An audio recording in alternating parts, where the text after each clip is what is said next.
Clay, when Rick Berman went to Brandon Braga and he said, "Brandon, give me an alien threesome story." This is not, I assume this is not the story he really expected to come back, for better or for worse, maybe. But he was definitely let down by what his sexual interests in the interspecies sexual acts of other non-human races must be like, and how wide-eyed he was and ready to explore that avenue.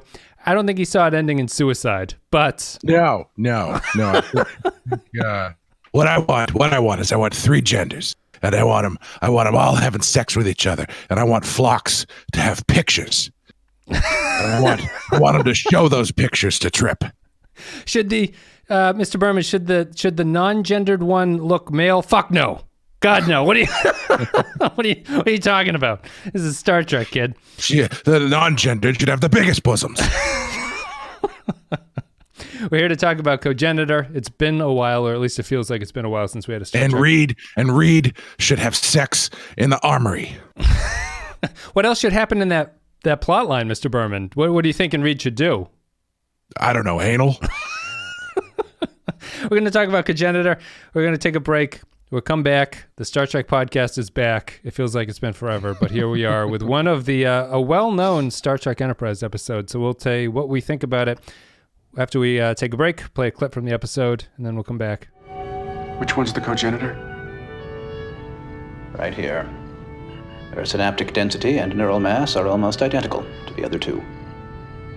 Your Cogenitor appears to be no more or less intelligent than the male and female. Cogenitor is the 22nd episode of the second season. We're almost there, Clay. Aired on April 30th, 2003. Getting close. Written by Rick Berman with a hell of a pitch and Brandon Braga. Fingertips are all over this one. Directed by LeVar Burton, Geordie LaForge. In-universe dates specifically unknown, but it's 2153. In this episode, Enterprise encounters the Vissians, a race that includes a third gender of Cogenitors who are treated as second-class citizens. My brain is in baby fog, Clay. I don't know how to start this one. Where do you want to start Cogenitor? There's a lot to talk about with Cogenitor. Yeah. I'm going to jump to the end of our show and say that this is probably my favorite episode. I think this is the best episode of the series so far for me. Interesting. Yeah. I don't think I'm going to meet you there, so this will be good. Although, yeah, I watched this. My takeaway from this episode is this was a home run that they kind of shanked into a double or something. Like they took a mighty swing at it, but it hit the fence so hard that it basically rocketed back to second base, and the guy was just a stand-up double safe or whatever. But yeah, if you, why did you like it? Because I think there's some almost devastatingly bad mistakes made in this episode in terms of narrative and storyline decisions that they made. So why do you think it was so strong? We can start there. Well, it's funny because half of it was that thing that we seem to both really enjoy, which is just them sort of meeting new people or just going on a mission that isn't really, the stakes aren't really that high, and they're just kind of doing space stuff. They meet the nicest aliens in the world in this episode. Yes. Except for one horrible trait. when they showed up, when they met this ship and the without seeing them on the view screen, the guys on the other ship are like, "Yes, we'd love to show you around. Maybe we could just come to your ship and see your weapons. I don't know, have dinner or something." Nobody on the Enterprise went, "Guys, maybe this is a trap. We've done a lot of this, and this hasn't always worked out well for us." But it does. It works out great. And I thought what I actually thought made that plot line of Archer going off with the other captain to do their little space jaunt thing work is that it becomes kind of important when Archer gets back because A, he wasn't there to see what was going on, and B, he has made such a good first step with this new race that it's extra awkward isn't even the word. Like the unfortunate, situation, extra unfortunate. yeah, what extra happens? unfortunate that the place that he ends up in is he's really in a no-win scenario.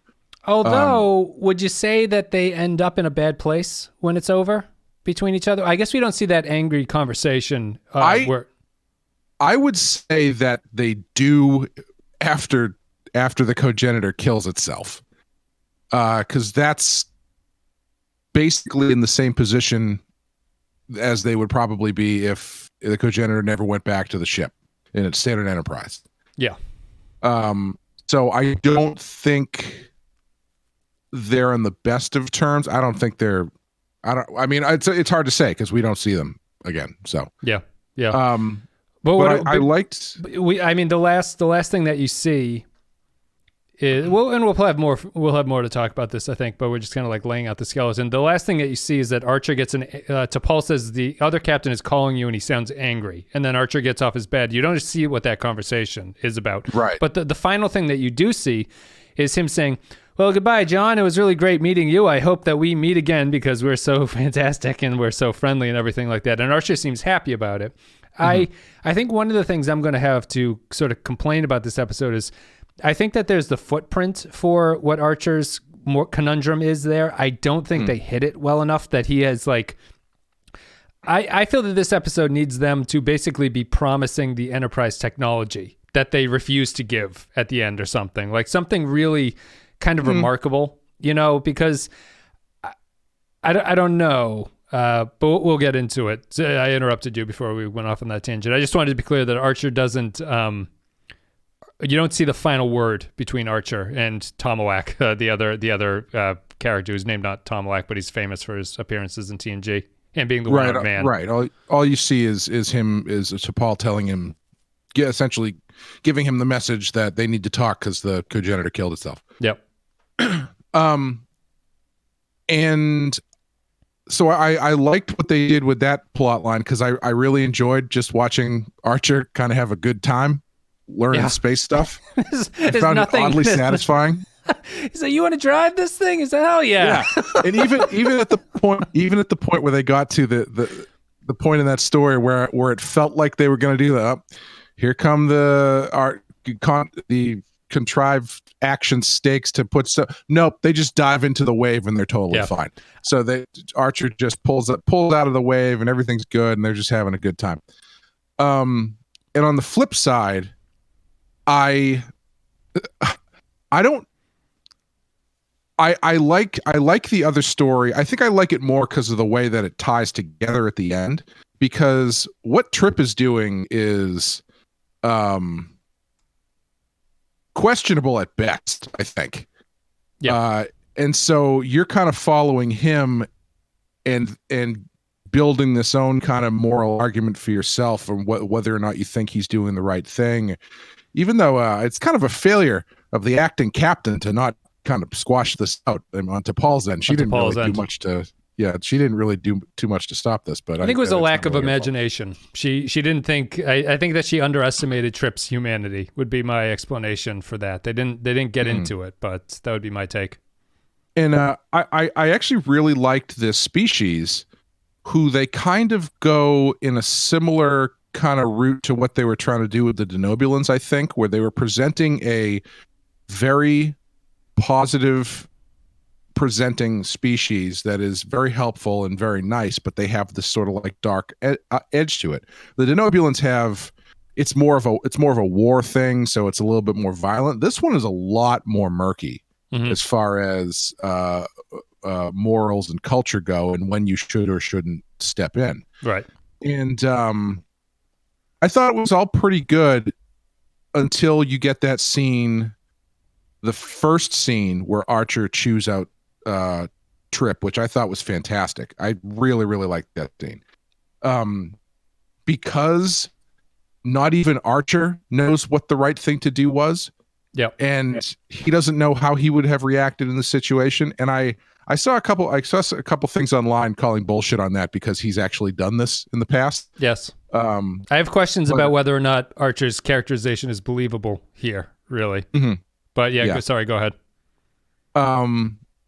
But I think that scene goes a long way to kind of not come down on a side as to whether or not Trip did the right thing. And I don't think it has to. I think that's part of the interesting element of the story. And I think ultimately the questions that are raised by this are kind of unique, or maybe not unique, but they're the kind of stories that I want to see from Enterprise, where you've got this show about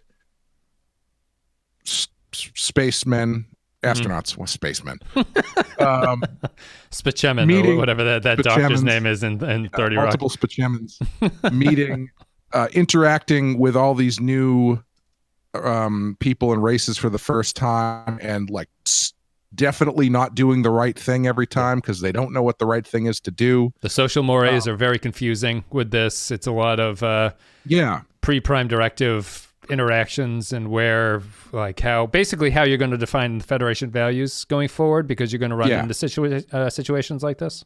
Yeah, because you've got Trip, who is like in a vacuum doing the right thing, but there are so many moving parts on both sides of the equation, especially on his side, where he doesn't actively know anything about this culture, about he's just honing in on one aspect of it. He's not really thinking about what might happen if he does what he's doing, which I think is really interesting. And yeah, I just found it to be, and I'm on the fence about the suicide at the end. Mm-hmm. Because I saw, I looked up a bunch of stuff to see reactions to this, because it feels like one that's probably, and it is one that has very polarized. It's very polarizing. Yeah, it's generally seen as a very good episode. I would say it's generally seen as a very good Enterprise episode. Yeah, the thing that I saw the most getting called out was the final scene, where Archer essentially blames it all on Trip, or at least that's one way you could read it. I read it as him sort of blaming himself as much as he was blaming Trip. He was just taking it out on Trip. But the suicide element was really fucking dark. I was not ready for that. And yeah, so I don't know. I don't know if that's a step too far, or if that's the right place for it to land. I don't know. But I think overall, I think it's a really good episode. This is the first episode we've watched where I've actively looked up stuff afterwards, because I was thinking about it after I watched it. Yeah, right. You read reviews about what people thought about it. I guess I'm more torn about it, because what I like about it is I do think it's a very good Enterprise concept. It's a very good, strong Enterprise as a series of Star Trek episode, which is based around this sort of like flawed interaction between the humans and these aliens that they run into. It has these aliens are into something that humans probably find repulsive or not right, and what is the best way to go about interacting with those things. In some sense, it's a very good prime directive development episode, because the outcome here is the reason why the prime directive would come into effect, right? So it's saying is that we can't judge them, or we can judge them, but we can't do anything about it, because we have no idea what the ramifications of doing something are going to be once you've kicked the ball down the line. So it's less of like a moral argument and more just we don't want to get our hands dirty. And there's weaknesses to both sides of that, I think, in terms of what the prime directive is supposed to represent and what the Federation represents and everything. I think the biggest issue with it, and the stuff you touched on is the stuff that I like. I think the biggest issue with it is that I find Archer's story more compelling than Trip's in this. And I think that, unfortunately, Archer's story is kicked all the way to the end of the episode, because they have to have him off on that journey with the other captain going into the star. But the conflict that Archer has about, on one hand, he's got to befriend these aliens who are super advanced and seem very friendly and willing to share technology. They're not bound by a prime directive, apparently. They're willing to give it all away for free. Balanced with getting angry with Trip for compromising that, and then the asking for sanctuary from the Cogenitor is like a trifecta of different things that Archer has to weigh in his head. Right. And I really like that. And what I think is a weakness is that they spend an inordinate amount of time on Trip making this decision. And I think by doing it with Trip, what the other aspect of spending a lot of time with Trip that they don't manage to do is that I don't think they spend nearly enough time with the Cogenitor, really. I think that I think the Cogenitor is really just a pawn in this story, and that's why they had to go with a suicide at the end, because it's like, well, this character is kind of cardboard. Like, I don't know what's the impact we can get from this. Well, we'll have to have it kill itself. I think that'll land. And it feels a little manipulative, I think, in a way that some of the really great Star Trek episodes don't feel that way. I feel like I see them gunning for it a little bit here, and I just would have sped the process up. I would have had Trip make this decision early and then have Archer.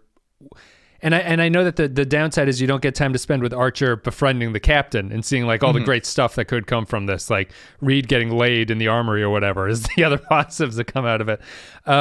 I 100%, even up until the final scene of that, thought that she was going to try and take the ship over or something. Because it's very much, it's where it's like, we should have sex after you show me all the secret codes to all your weapons. And he's like, yeah, okay, sure. Absolutely. There was nothing about her that came off as not suspicious. I was just him being the weapons and security officer should not have fallen for that. I finally heard that say insecurity officer, because I thought that scene was going to end with her being like, geez, your missiles are pretty small. He's like, what? It's just that kind of the line. I don't know if it's even cringy or not. It's certainly Enterprise, and I think it defines why Enterprise is different from the other series, where she's like, I'd love to see your tactical array, and he's like, well, you show me yours and I'll show you mine. It's like, Enterprise, you're really love that shit. What's actually great about that delivery, though, is that even Reed seems to know how fucking dumb that is to say. Right? Like the actor takes a breath. He actively stops himself and kind of like considers what the cheesiness of the line he's about to lay on her, which I appreciate. It's the only way that works. Summoned his inner Bond, certainly, at that point. Yeah, I mean, that's I think there's a real flaw with the Cogenitors' presence in this. I just don't. It almost feels like it's an episode that needed to be 2 parts, but I really don't think there's enough in it to be a 2-parter. It's just I need development of the Cogenitor, I think. I don't know. I suppose other people would think that Archer stuff, but you can respond to that. The other point would be I don't really 100% buy Archer's response to the stuff either at the end. So I don't know. I fall into this area with this episode where I'm like, I really like this and I like the idea. I wish it was just slightly more in line with what I think the main conflict is, really, and it unfortunately misses that a little bit for me. Yeah, I don't know about more time spent with the Cogenitor, because I know what you're saying, but like the way that spend way more time with the family, I guess. Like you spend more time with that engineer guy than you do with the Cogenitor, and he, you know what I mean. It just feels a little bit inverted. I guess I don't really know though. I don't know how that really changes the outcome or changes the way the end plays out, because if it stays the same as it is, sure, you can spend more time with the Cogenitor, but what is that really going to get you that you don't already get here? I would have built up on the sadness of the asking for sanctuary and Archer not being able to give it. So it's kind of like I will say they do hustle through that a bit quickly. Yes. Yeah. Sorry, go ahead. But that would be like, I think that the meat of the story is once Archer knows what's going on, because then you have Trip trying to do the right thing and Archer being like, I want to do the right thing, but I have a lot of reasons not to do the right thing, unfortunately. And unfortunately, that's all in the last 8 minutes of the episode, and I wish it was the focus of it. Yeah. I don't know. I'm kind of torn about that, actually, because I don't know.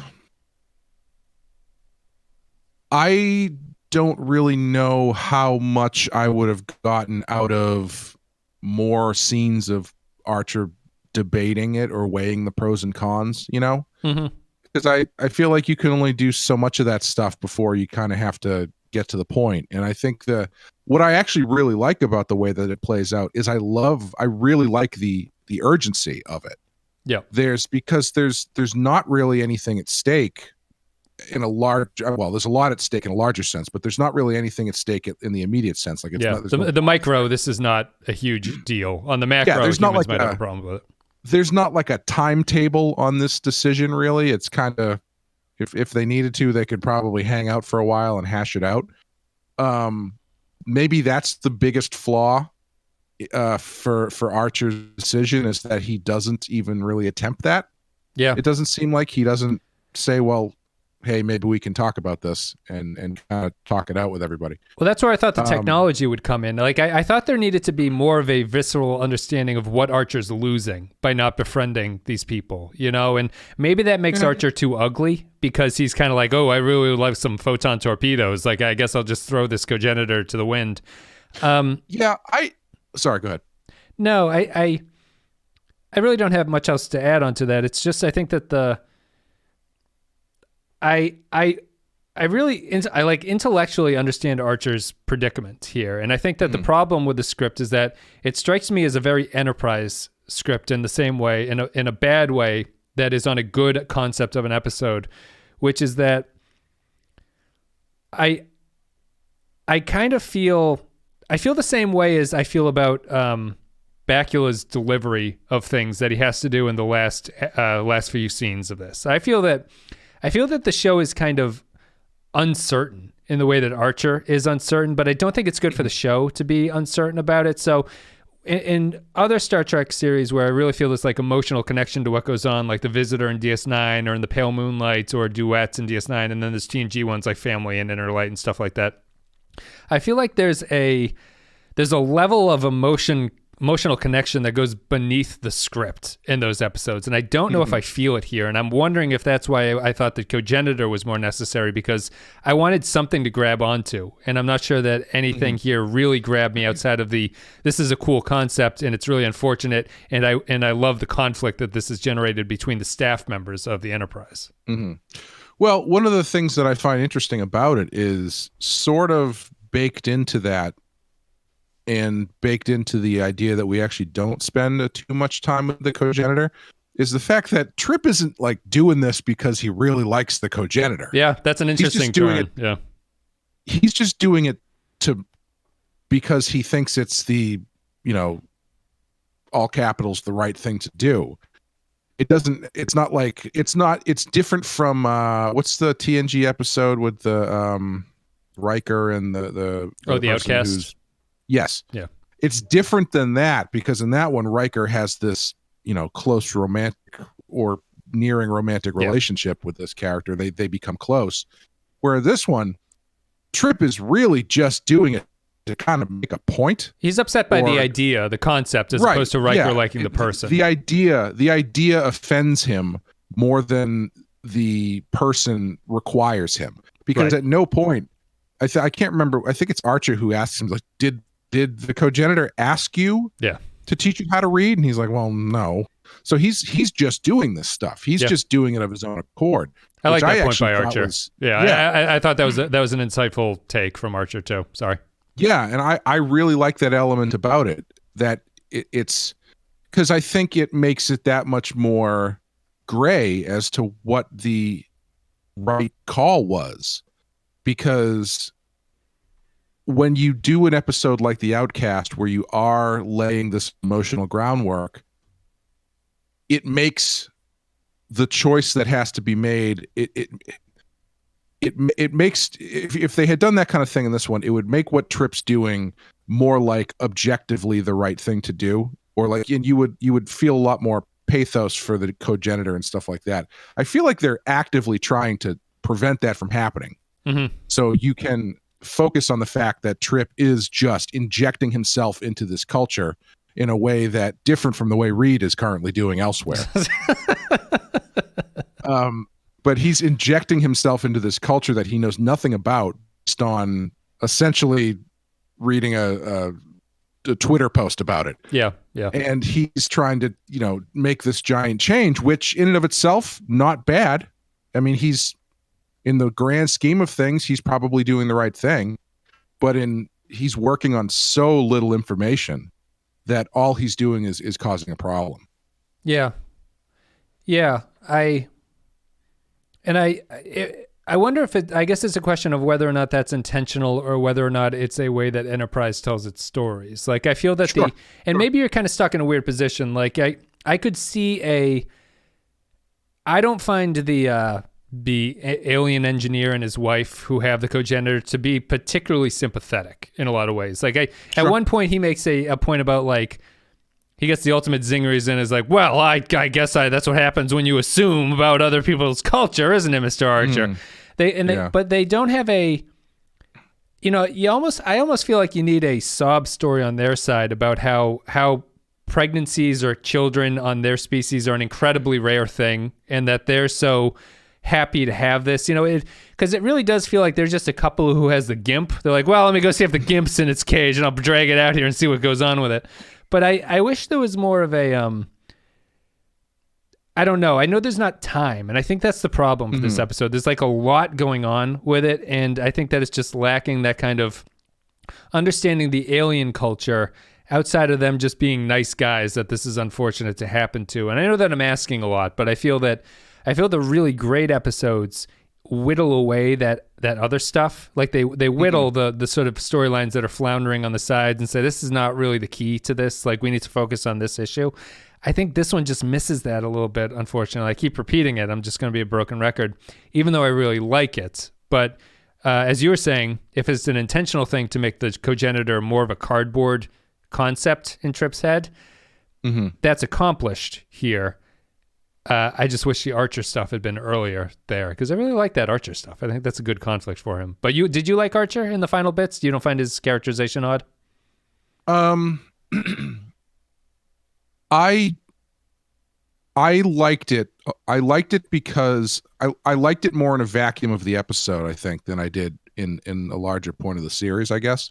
Yeah. Because I think you can come down on him for, I think I saw somewhere mentioning that he had no qualms about completely destroying another civilization for an asylum request like 10 episodes ago or something. So why is he doing it now? I can't think of specific events, but it does feel like, I was watching this episode going like, you probably could have put Archer in the Trip role. I was wondering if Archer should have been the main role, because that feels like his kind of a point of view. But I did get the sense from his last couple scenes. I was like, does Archer not remember that he was compromised in these kinds of positions, and he feels harsh on Trip?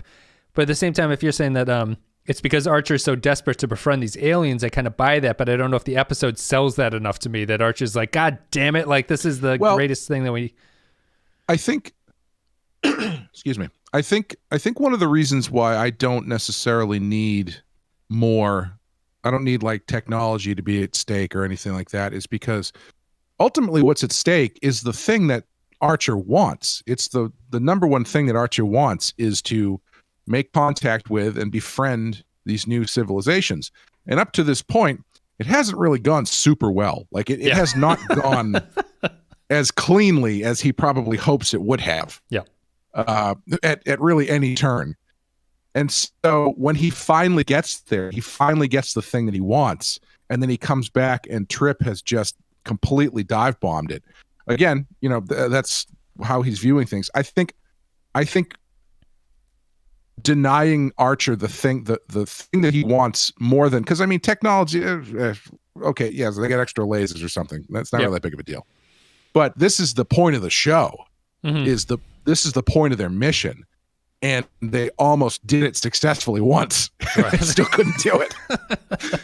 And it's I do find that enough for me to generate that kind of response.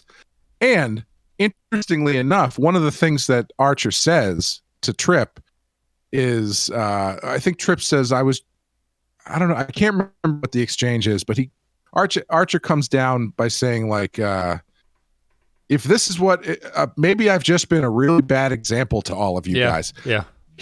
I don't know if he's being facetious when he says that. Because I mean, you could look back at what he's done and be like, maybe he is a bad example. Yeah. Maybe this is his chickens coming home to roost as far as his questionable natures and actions as captain go. I mean, that's if you're looking at this from a macro season, multiple season standpoint thing. But just inside this episode, I do think it's a really interesting, just the fact that they have him specifically voice the fact that he doesn't even know what he would do. I thought I went a long way for me, because usually you've got like one person thinks one thing, the other person thinks another thing, and then they kind of yell at each other for a while, and then one of them makes the decision that is either made to be right or wrong. And even at Deep Space Nine, when you get into that more murky stuff, it's like someone has a point of view that they make a decision based on, and whether or not that point of view is right is up for debate. But they never really voice the idea that they've got no clue what the right choice is. Yep. Like you never get an episode with Kira in it where Kira's like, honestly, I have no idea what to do here. So to have Archer, the captain of your ship, be like, listen, you did some stuff that I can't really agree with. I know why you did it. I don't know what I would do in that situation. I thought went a long way for me. Well, so here's I guess going off of that, the problem I have then, if I'm going to accept all of that stuff as true, and I do, I think that's there. I think that the main difference between us is that you seem to be more accepting of the intent, I guess. Like you're all in on like what they're trying to do here, and I would agree with you. I think a lot of it is interestingly subtextual for a show that's never particularly subtextual. So I wonder about that, but I can understand enjoying it. So if they just backed their way into that subtext, then hats off to them, because I don't know, maybe they weren't doing it intentionally. I don't know, but it is there. I think. Right. It ultimately doesn't matter in the final product because it works, and you're like, oh, you stumbled into the magical connecting thing that actually makes everything work. But so assume everything you just said about Archer's first meeting with Trip is true. Why is he so hostile to Trip in the second meeting? Would be my question, because I think at the second meeting, Archer would have had time to cool down. He would be upset about what happened, but he should also be somewhat torn up about what he had to do during that. And Archer, to me, seems like he completely blames Trip for what happened in this at the very end when he's looking out the window and is like, it killed itself, Trip, you idiot. What did you do that for? I just expect more of a Trip and Archer conversation where Archer's like, we're all out here. No one knows what the fuck we're doing. Sure. You didn't do the right thing. You have to live with it. And now I have to live with whatever just the hell happened. And both of them there can be a kind of antagonism between each other, because Archer can still hold this against Trip. But Archer, I feel, should have learned something from that and should be like, not that I think that he should just, and that's why I would move it the asylum earlier, because I really want Archer to feel that he let the Cogenitor down with the asylum denial, I would agree with that to a point. I think that last scene as it stands, you can, if you want to, I think you can read it as Archer being as mad at himself as he is at Trip, even though he's not specifically calling it out. The idea of, you do something awful, and so you take it out on the person closest to you, that kind of thing. Tony Soprano's specialty, yeah. Sure, yeah. I think you can read it that way if you want, but yeah, I think the more Star Trek ending would be what you're talking about, where Archer lays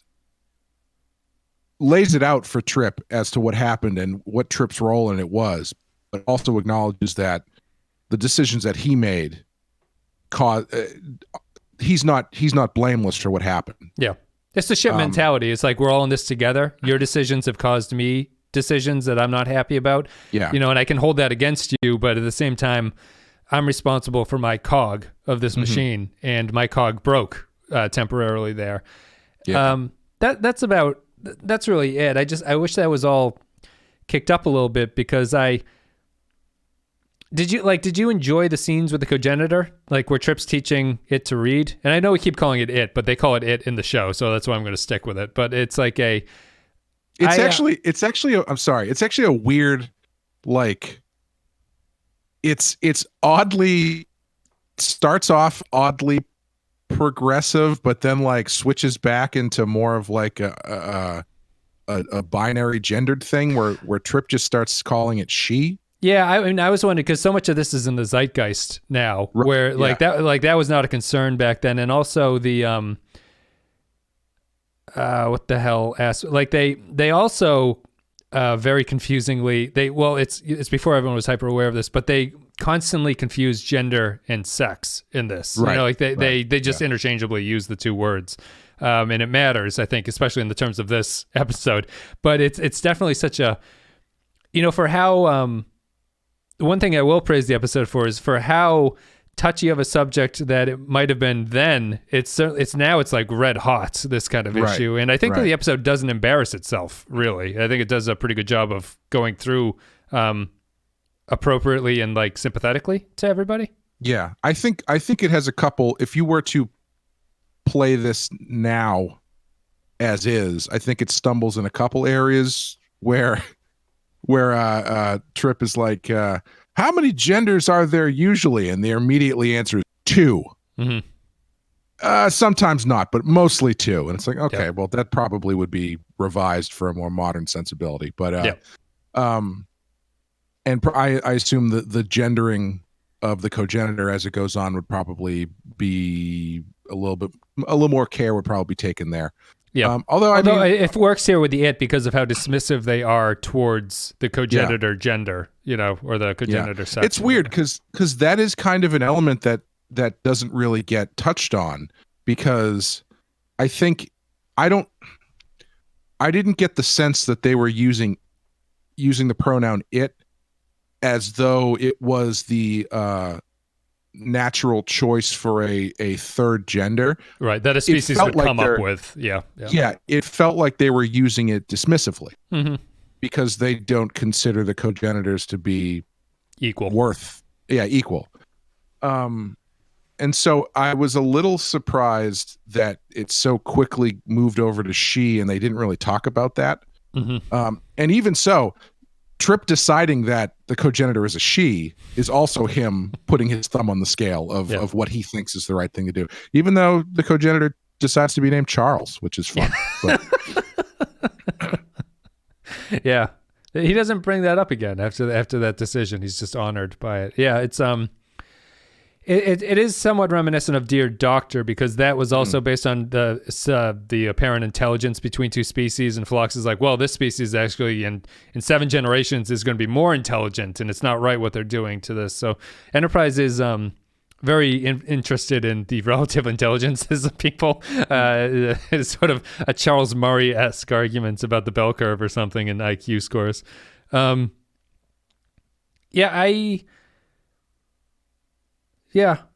not sure where else to go about. I think it's a really interesting construction of an episode. We'll probably start wrapping it up soon, but did you have anything else that would maybe spur? Like I think that maybe the one of the better things that the episode does is there's a couple times where the episode veers dangerously close to becoming unintentionally funny, I think. And the Reed getting laid in the armory is one, and the Archer wanting to drive the ship is like potentially that's very unintentionally funny to me, I think.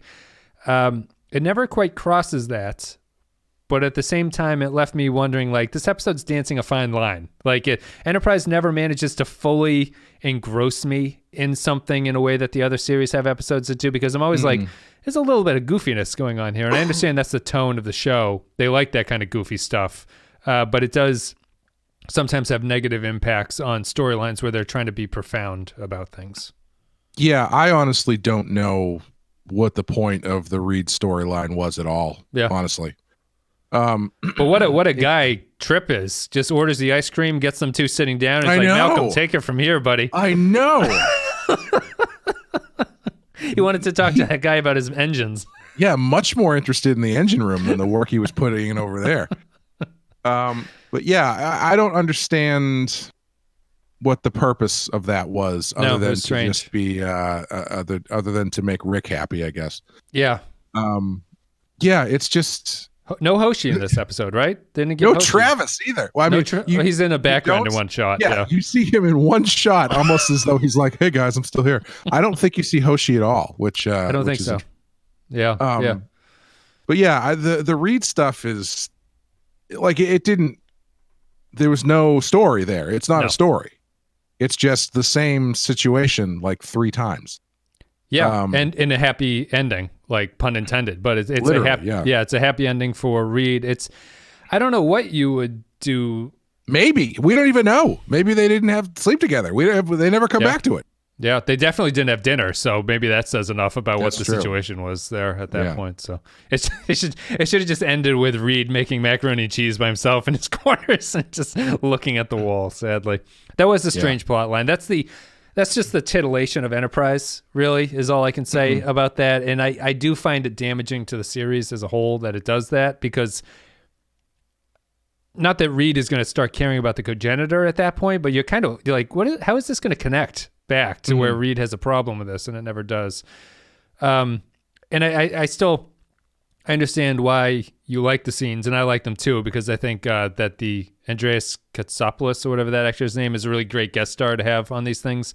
And it's just, I feel that the Archer and him scenes take up a lot of screen time in this. They do, yeah. And I do think they could have probably done about maybe half of those and still, because how much do you really need of them flying the ship and palling around, cut out the flare that Archer flies over. It ultimately doesn't matter, but like, if I could just do with one scene of Archer being like, those two just high-fiving down there being like, this is fantastic, Yeah, if you don't even like show them doing stuff, you just show them coming back and just like hugging and laughing and shit. Archer's got a six-pack and just walking back on them. This guy is great. Trip did what? I think that's I'm gonna show him what water polo is later. It's awesome. We're gonna have a couple beers. It's a nice touch to have the aliens interested in Shakespeare, though. That's a very Trek thing that we always make fun of, how Shakespeare is so prominent, but it was just nice to have the alien like it. I was hoping in that scene where he quotes Hamlet. And Archer's like, what? How did you hear that? And he's like, it's Hamlet, blah, blah, blah, blah, blah. I read it when I was studying Klingon or something. Because, you never read Shakespeare until you've read it in the original Klingon. We love those Klingons. We love those guys. All right, let's take a break. We'll play a clip from the episode. We'll come back. We'll read some patron thoughts and give our final thoughts about Cogenitor. And what's this called? Alsatian Munster. Interesting. Don't you find it sensual? Very.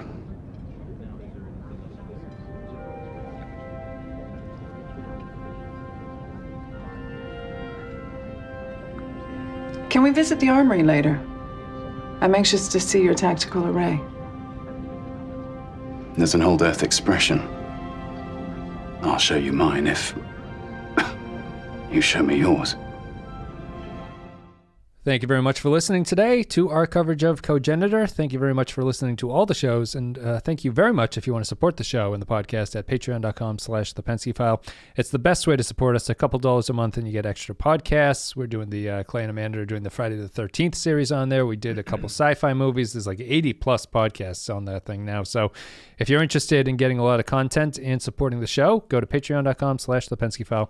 Be like the cool tier, the captain tier, which include Ben Douglas, Tark Latif, Joint Mango, Michael Pond, Kyle Barrett, Mike Burnett, Matthew Ross, Andrew Cholog, Cardinal Doomsday, Nathan Ellett, Matt Cutler, Samuel Custard, Nick Sergi, Sean, Grim Santo, Christian Pouch, Bradley Killens, Dwayne Hackett, CT, Eddie Ramoska, Kevin Reyes, Vault 13 Hero, Jordan Cooper, Rune Vendler, HH28, Stefan Minton, Derek Zajac, Paul Roscoe, Jake123, Nick the Rat, Poindexter G, Garoppolo, John Zorn, Kevin Lowry, Eric Sanchuan, Captain Brazen, Jakey's Gamer, William Scheisler, Corey Martin, Dave Davies, Soylent Blue, Patrick Seba, Zane Majors, Olivier Pardue, Retail, Worf's Tiny Brown Dicks, and Tom Hickey. Thank you all for supporting the show. Now let's go to Patreon. New names in there. Yeah, there are a couple. I don't know if people are changing. Kyle might have inspired them all to start changing their names, and I don't know if that's the case. But if you're new, welcome. If you're not, thank you for being here for so long. If you've changed your name, you're making it difficult and making it seem like more people like us than they actually do. So stop. I do a good job of making up 60 plus names for that every single time. Let's see here. Enterprise Season 2 Cogenitor. These are the patron thoughts. Patrons can leave their thoughts about upcoming episodes and we read them. There's a bunch, so I'm going to burn through these. Matthew Ross says, so why is Trip the prude and the crusader on sexual freedoms? And Archer's right. Trip acts like an idiot. The dress down at the end leads to a speech, but the repercussions leave no real marks on Trip in later episodes. Andreas Katsoulas, that's the name, is nice to see. The flying through the sun was a boring CGI fest. At least Reed finally got some action. 2 3-ways out of 5. Wow. Matt Wilkins says, TNG's The Outcast, Riker and his his it friend tried something similar to this plot and failed because its characters assumed that human values are always right. Well, this ep realistically examines a complex situation and the consequences of making a simple judgment. Star Trek at its best. So glad they didn't make Trip's relationship romantic. The main plot unfortunately moves too fast, but still succeeds, while the Malcolm subplot could have been dropped. I'm especially impressed by Archer in this episode when he admonishes Trip, and Bakula delivers the lines really well. Matt Cabanas Adley says, I'm going to start questioning Phlox's medical ethics after, well, sure, I don't see any issues with taking brain scans of people without their consent. The last scene is what really intrigues me about this episode, though. The pictures. The pictures. Get to the pictures. Show the pictures. Where are the pictures at? They're buried in this folder system so that my wife, Mrs. Phlox, can't find them. Phlox and his hot wife took the pictures themselves. Personally. Just imagine it. Imagine it. The last scene is what really intrigues me about the episode, though. I feel like Archer is projecting his own guilt onto Trip here. So interesting. So some people do read into it that way, obviously, as people are welcome to do. Maybe he had a valid point at the outset that it's better to let this person be constantly raped for the rest of their life because they can't change the alien culture by themselves. But once Charles asked him for asylum, it was eminently foreseeable what would happen if the request was denied, and Archer either didn't care or didn't think through the consequences of the decision. Still, a pretty interesting episode for putting forward a real moral dilemma for Trip. 4 Rigelian genders out of 5. I do think that one of the more interesting aspects of this is that you can completely rightly come down and say Archer fucked up. He did the wrong thing. Yeah. He should have given Charles asylum. Yes. And I is it a weakness of the episode that they don't get into that, really? Do you think it matters? I think I think the way that you view the episode, it doesn't matter. And I think for me, it's somewhat of a problem for me. I think in that what you were talking about, the way that they play that final scene is that's where they could have veered towards that a bit more. Having Archer, if not straight up admit that he did the wrong thing, admit that he played his own part in this, I think would have been a good way to do it. But the way they did do it is it's definitely high stakes emotion going on. Benjamin Espinosa says, wow, blown away by this one. The acting, the music, the whole package seemed really polished and overlaid on top of a pretty tried and true story setup. Where it's different is in the gut punch of the ending. Real talk by Archer, who even admits he has not set the right example when it comes to species interference, leaving Trip undisciplined and leading to tragic results. 4 out of 5. Grapple John Zorn says, like Black Mirror, this is good, but Trip's tailspin is hard to watch. The script goes down way smoother if you replace every instance of the word cogenitor with the phrase Isaac Hayes album. I'm pleased to know that Reed's phrase phase cannon emits the maximum yield of 80 gigajoules, and he's not shy about saying so. Pity we can't see him zipping up his boots Kirk style while his new friend tells him that they're not having dinner. 4. As with Kolos and Judgment, I really like the bromance with Archer and Tomalak. I just wish we had got to see some payoff in future episodes. 4 out of 5. Is there an Isaac Hayes album named Cogenitor? I don't understand that joke. I think it's just they're the spice that makes the babies happen. Is the way that I'm reading that. Oh, okay. Oh, I see. Okay, gotcha. Ewan Tibbetts says, I love it when Trek revels in the courtship of a new species. That really helped me engage with this episode. The Trip stuff was decent, but Charles deserved more character. I would have liked themes of rape and gender to be explored. As it is, the cool world building done for the Vissians goes to waste on a story that could have been in any other episode. So interesting. I kind of agree with that, but not quite as intense, I suppose. Yeah, I don't know if I would agree with that, actually, but whatever. I would agree that I'm... Yeah, I don't know if I would agree with the fact that it could have been in any other episode, I guess. Sure, yeah. I'm torn and could be convinced easily that I don't need more Cogenitor stuff if the Archer stuff had been pushed forward, but I think that that's it's kind of a wishy-washy complaint on my end. Kyle Bauer says, Cogenitor, not only a great episode of Star Trek, but specifically a great Enterprise episode. While this story could in theory work on TNG or Voyager, it's the naivete and the meddlesome behavior of the inexperienced Enterprise crew that really makes the episode succeed. Cogenitor explores these Handmaiden's Tale style concubines in surprising ways and has one of the most devastating endings in all of Star Trek when Charles takes a trip to the rope store, followed by a trip to the rickety stool store. The episode doesn't preach to you from a moral high horse about which were the right actions to take, but simply leaves you at the end reflecting on the consequences. It's a shame that it wastes too much time on the B and C plots, and introducing ice cream or chocolate during first contact with aliens is so overdone at this point. The highest 4 out of 5 possible. Poindexter G says, sorry. I too have a fond love for cheese and have attempted to use its powers for seduction. These attempts have been sadly to this point unsuccessful. Back to the serious points, I don't think this episode really gets into the issue of cogenitor rights versus the reproductive needs of the populace. The cogenitors make up such a small percentage of the population that if they were allowed to not comply, it would seriously mean the eventual death of their civilization. This is a good point I hadn't thought of until this point. How are the cogenitors not the power-wielding individuals in this? Yeah. Well, it reminded me a little bit of the Kelpians, the way that they were portrayed on their planet before Red Angel there dive bombed it and blew everything up. Like it was, I was thinking about that episode of Discovery while I was watching this, in how they are kind of similar, but they are portraying this. They show essentially the complete social destruction of the planet in Discovery when Michael blows everything up. Yeah. And they portray the muck monsters there as a objectively evil race that is liquid oil, liquid evil. Yeah. Same thing that killed Tasha Yar. Never good. But yeah, it's portrayed as the bad guy because of what it's doing to the Kelpians and whatnot, which obviously what it was doing was bad. And we know a Kelpian. Kelpian seems like a good guy, so whatever these guys are doing to these Kelpians is not right. What we know is that at least one Kelpian is great. So I assume more of them are pretty good too. That's Discovery Watch. Michael Burnham might as well just say that about it, something, but just be like, well, we met one, and they're great.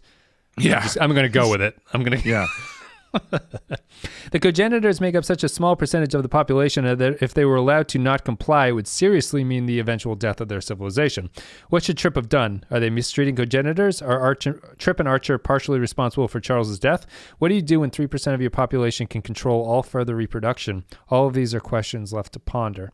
I do think that's interesting. I don't know if that's devastating to the episode, but it's definitely why aren't they in control of everything? Seeing as they're the species that control, or they're the gender that makes babies happen, basically. Yeah, and one of the things about this is I don't actually want more explanation as to the social the way the mating rituals and the hierarchy sexual of the dynamics Vissians work and stuff, because the whole point of it is that Trip isn't taking any of that into consideration. Yeah, he's acting totally off of his first idea of what he's seeing. Yeah. So spending more time like expanding that out, while sure, I mean, I guess from a sociological standpoint it might be interesting, but like for the story they're telling, I don't think it does anything. It opens up Pandora's box. Like if if Phlox started really explaining how this worked beyond they provide an enzyme, I'd be like, why are we talking about this? I don't need to understand how the sex works to make a baby come with 3 people here. Latte Librarian says, Cogenitor, if this episode were made today, it would be done very differently. Archer came off as hypocritical considering all of his ill-considered meddling in other species. The message of this episode didn't land with me since I'm not exactly sure what it was trying to say. I dislike that the responsibility of the Cogenitor's suicide was put on Trip because it seems that was the only bit of agency Charles had, and it was their choice to exercise it even if the others didn't approve of their decision. Yes, I would agree with that. I think the conflict comes more from Trip and Archer feeling that they let the Cogenitor down. Trip especially feels that way. So,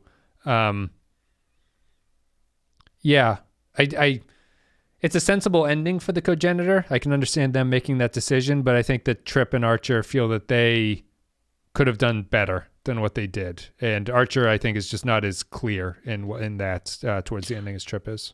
Well, he does have that one line in there, which I like, that I think sort of speaks to Archer feeling more guilt than he's letting on. Is he starts kind of like backtracking the events, and he's like, someone's dead because we made first contact. If we had never made first contact, that person would still be alive.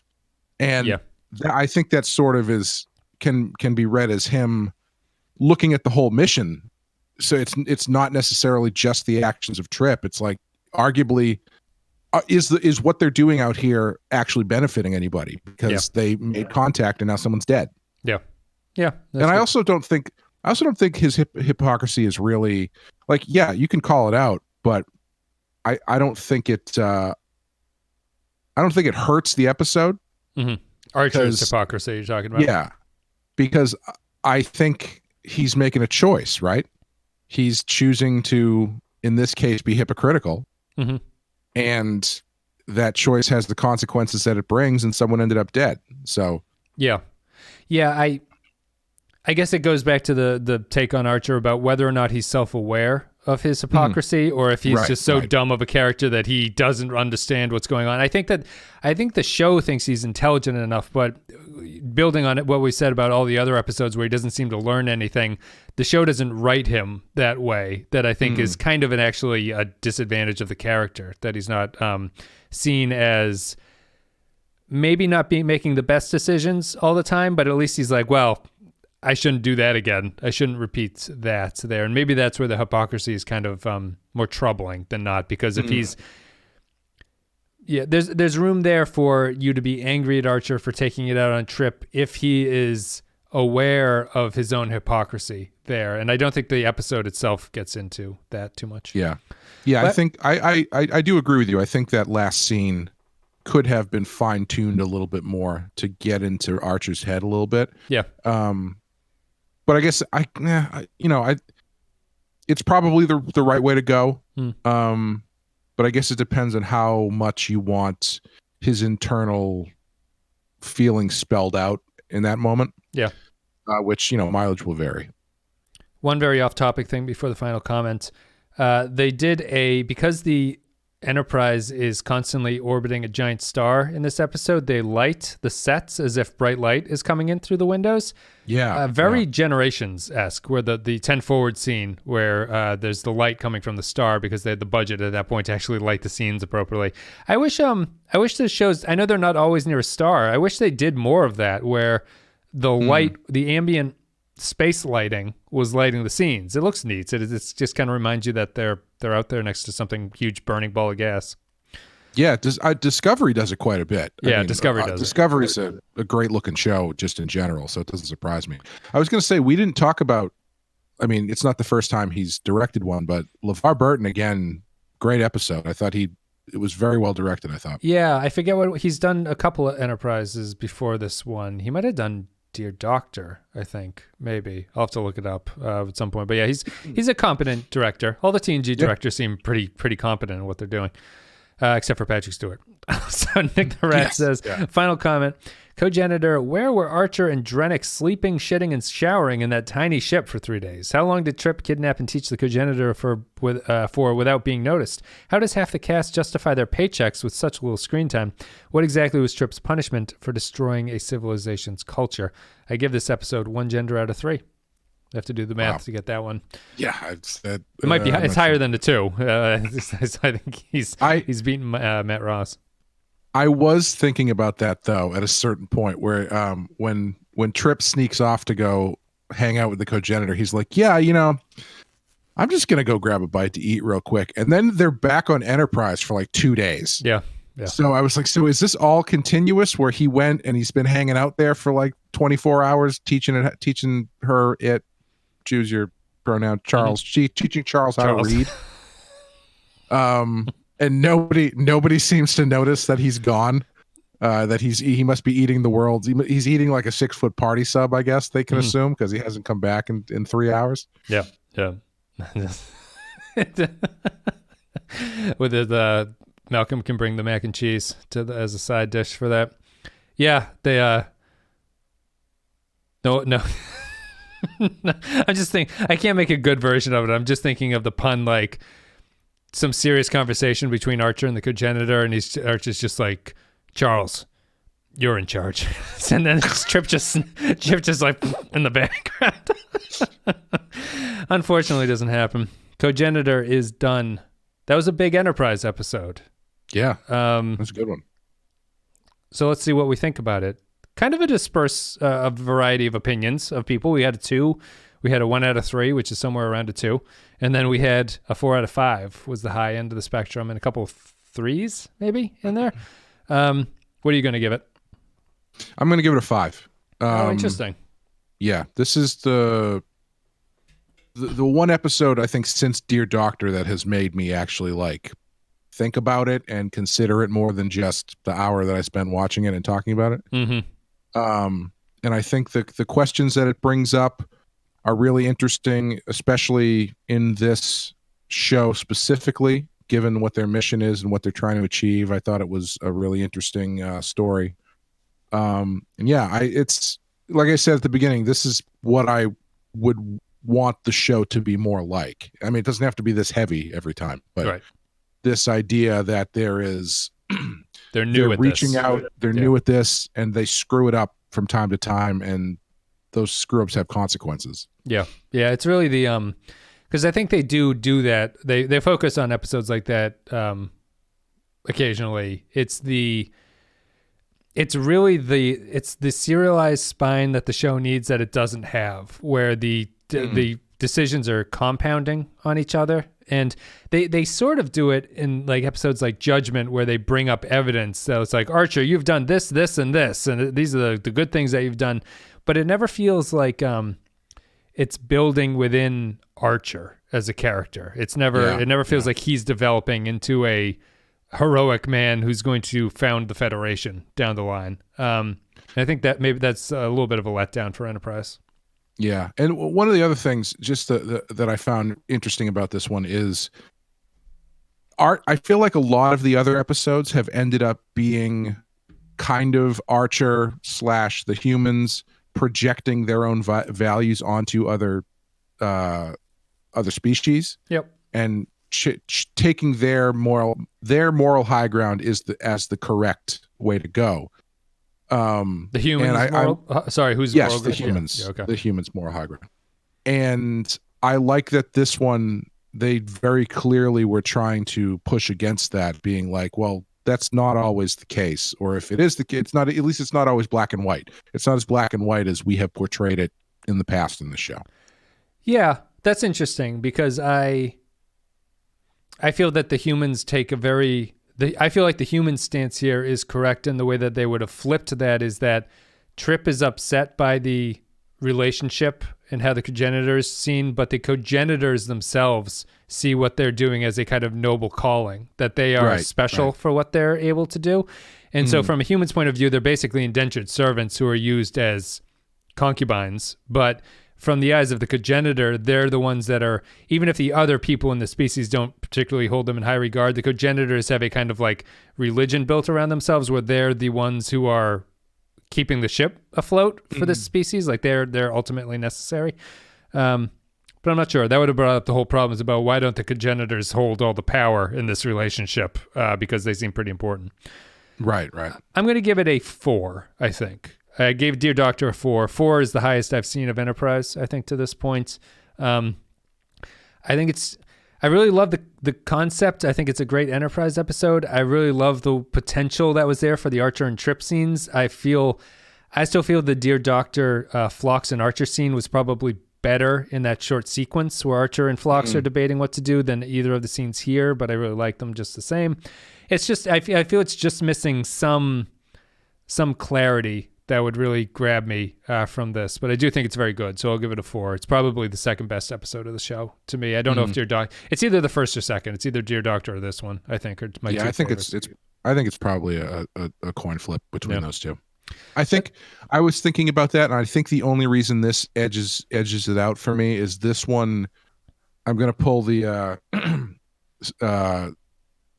Balance of Terror card here and say that I feel like this one is more unique to this series. Yeah, it's a better use of Enterprise. Yeah, whereas Dear Doctor, I feel like it could have been on any episode, any series of Star Trek, and more or less been the same. Agreed with that. Thank you guys for listening to the show. Patreon.com/The Pensky File is the best way to support us. Go there if you want to support the show at patreon.com/The Pensky File. We'll be back with Regeneration is the next episode. The Borg make their way to Enterprise. I bet it's going to be fantastic. It's fun. It's a fun episode. We'll see. I can't remember how I feel about it critically, but it both makes sense and is fun. So if those are the two things you look for in Star Trek, it'll be an okay score, I think. Anything you want to say before we go? That's all we ask. This week we had a new Rotten Horror Picture Show come out. We were covering You're Next, which is a fun home invasion slasher type movie from 2013. We just, as Wes said earlier, we just put up our first episode on Patreon of our coverage of the Friday the 13th series. That's the franchise, not Friday the 13th, the series. A little tease is going to go out on YouTube for that. It won't be, it's like 15, 20 minutes of the full episode is going up on YouTube. So if people like it, they can check it out. But it's not the whole episode. The whole episode's like an hour and a half on Patreon. Yeah. And we'll be doing one of those a month as we go through the series. And the badass Q&A episode should be up next week, I believe. We're continuing. Hopefully we're back on track with one Enterprise a week. That'll pick up at some point down the line, I would have to think, because otherwise we'll be on Enterprise for years. But yeah, we're almost done with season 2. So let us know what you thought about Cogenitor. Let us know where you thought either of us were right or wrong in the comments down below. Send an email, all that stuff. That's it. See you guys around. Hopefully you enjoyed Cogenitor. We're back on Enterprise. We'll be back with, I think it's Regeneration, I think is the next one. I'm going to check that just now so I'm not speaking out of my ample posterior. Regeneration. That is the episode. All right, guys. Thank you very much for listening. We will see you next time.